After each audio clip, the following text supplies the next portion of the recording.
Құрметті оқырмандар, бүгін мен бір өзімнің өмірден алған опытыммен бөліскім келіп отыр. Бізді туылғаннан бастап негізі эмоциямызды қалай басқаруды ешкім бізге үйретпеген, ондай сабақтар жүрмеген. Бір жерде естігенімен оны адам өзінің бойына қалыптастыру оңай емес. Бір жерден оқығанмен, мен мысалға эмоционалдық соны реттеу жайлы кітап оқығам. Өзі көпте кітап жоқ эмоция жайлы.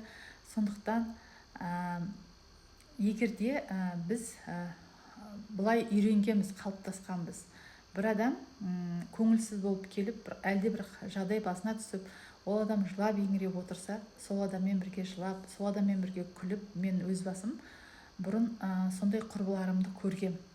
Бірақ мен ондай емес болдым. Соның өзінде мен уайымдайтын едім. Неге сондай болды екен деп біраз уақытқа дейін уайымға салынатын едім.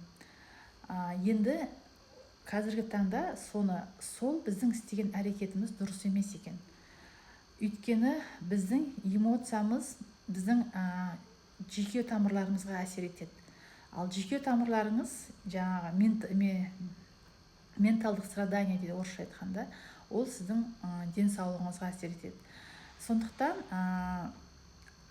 міндетті емес, сіз міндетті емессіз.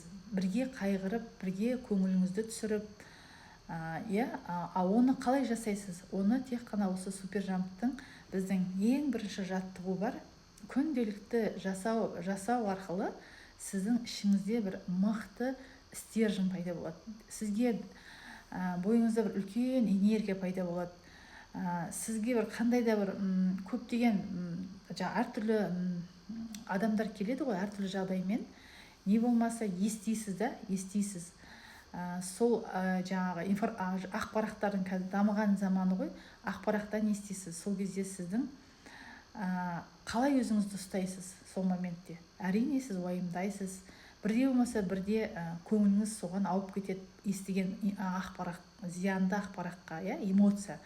Сондықтан қазіргі таңда бұған дейін бізге ешкім айтпаған эмоциямызды жоғарғы деңгейде ұстау керек екенбіз, әрқашанда. Біз бір хадистан да жақында мен естідім, қақымыз жоқ екен. Бұл жарық керемет осындай ғажап өмірде көңілімізді түсіруге де қақымыз жоқ екен. Сондықтан оны күнделікті біздің супержамптың жаттығулары арқылы оттачивать етуіміз керек.